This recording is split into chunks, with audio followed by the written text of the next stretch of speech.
गरीब मायका। मोहिनी के 3 बेटे थे। पति खूब अच्छा कमाता और बड़े घर के ऐश सब था मोहिनी के जीवन में। लेकिन एक चीज जो नहीं थी वो थी सुकून। मेरी बहन और मेरा भाई दोनों गरीब, लेकिन मैं मेरे पास तो नोट की बरसात है। तभी मोहिनी की बहन बीना उसके दरवाजे आ जाती है। अरे मोहिनी, कैसी है? मेरे घर में ना सिलेंडर खत्म हो गया है। तेरे पास तो इतने पैसे हैं, भरवा देना मेरा सिलेंडर।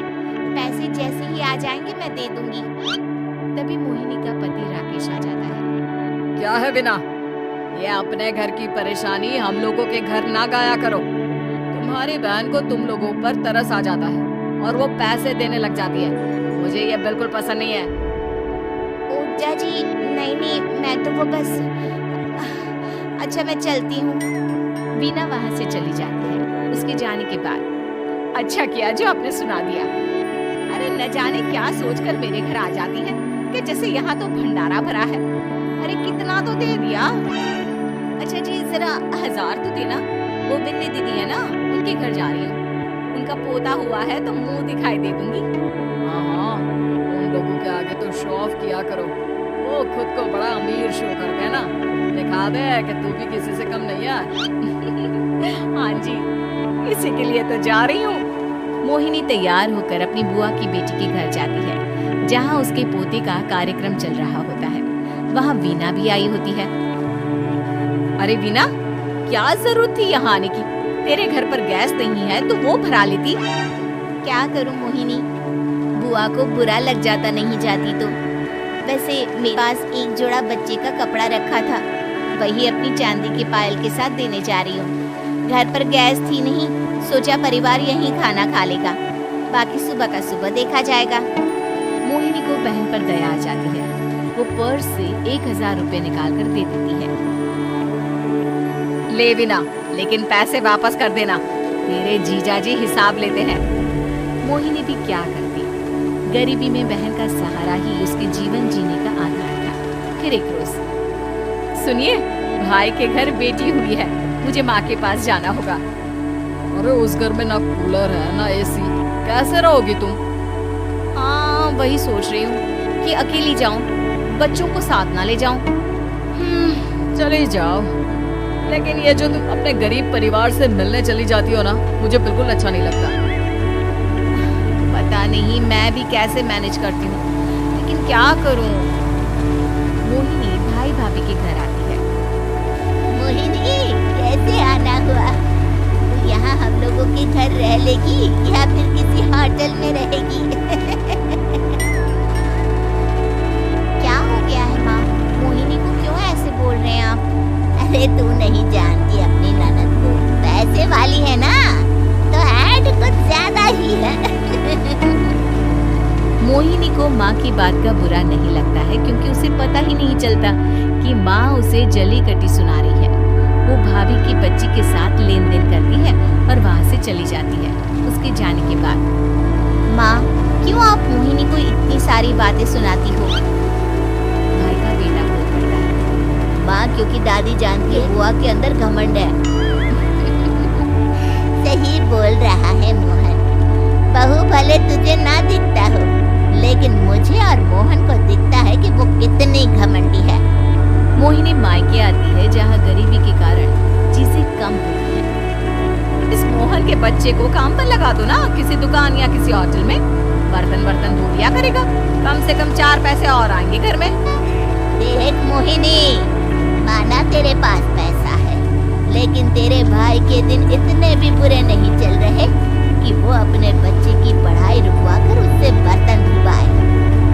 मोहन माँ की ओर देखता है, जैसे आंखों से बोल रहा हो, देख लिया बुआ का हाल।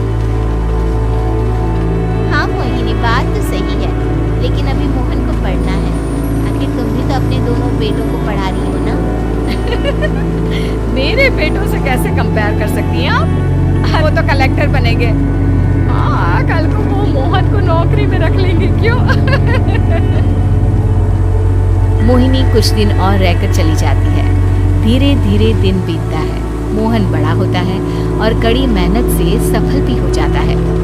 मोहिनी, माँ के जाने के बाद तो तुमने भाई भाभी के घर जाना छोड़ ही दिया, क्यों? वो क्या है ना, उन लोगों का घर छोटा है, मेरे बच्चे जाना ही नहीं चाहते। पर तुझे क्यों अचानक मायके की बात याद आ गई? यार, मेरा तो मायका है, भाई भाभी है, मेरा तो आना जाना लगा ही रहता है। हाँ, क्योंकि तुझे आदत है ना ऐसे छोटे से घर में और कम पैसे में रहने की। वैसे क्या खबर है आजकल मायके की अपने? अब वो घर छोटा और कम पैसे का नहीं रहा, क्योंकि मोहन तो बहुत बड़ा आदमी बन गया है। फिर क्या? मोहिनी भाभी को फोन करती है। मोहन किसी बड़ी कंपनी का मैनेजर हो गया है क्या भाभी? क्या ये सच है? हाँ मोहिनी दीदी, अब तो हम लोगों के गरीबी के दिन कट गए। आपके भाई ने कोई अच्छे कर्म किए होंगे, जो हम लोगों का बेटा इतना अच्छा कमा रहा है। देख लो भाभी, पहले भी आपने कई गलतियां की थी, आप थोड़ा संभल कर चलना। भाभी को मोहिनी की बात समझ में नहीं आती कि वो क्या कहना चाहती है। फिर एक दिन वीना मोहिनी से कहती है, मोहिनी, हमारा भतीजा मोहन अच्छा कमा रहा है, क्यों ना मैं अपने बेटे की नौकरी के लिए उससे बात करूं? अरे बुआ का बेटा है, ये सोचकर मदद तो करेगा ना? हाँ हाँ, क्यों नहीं करेगा, उसके बुरे दिन में तो हम भी खड़े थे। मोहन को वीना फोन करती है और अपने बेटे की मदद करने की बात करती है। हाँ हाँ बुआ, क्यों नहीं, आप सिद्धार्थ को भेज दे, मैं अपनी ही कंपनी में उसकी नौकरी करवा देता हूँ। दिन बीतते हैं, अब वीना के हालात भी अच्छे हो जाते हैं। क्या बात है वीना, तूने भी कार ले ली, तू भी इतनी अच्छी। हाँ मोहिनी, अपने भतीजे के कारण तो हम लोगों के दिन अच्छे हो गए। उसने सिद्धार्थ की नौकरी लगवा दी है, वो भी शानदार। ठीक है, लेकिन पैसे ख्याल से खर्च करना।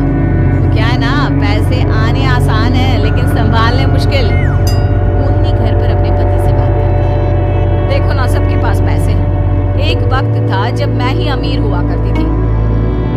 लगता है कि ज्यादा दिन नहीं रह पाऊंगी। मेरी नौकरी को कुछ साल ही बचे हैं और तुम्हारे दोनों लड़के निकम्मे हैं। उन लोगों को बोलो ना कि नौकरी करे। तभी वहाँ मोहिनी के बेटे भी आ जाते हैं। अरे हमें क्या मोहन समझा है, जो दिन रात गधे की तरह काम करते रहे?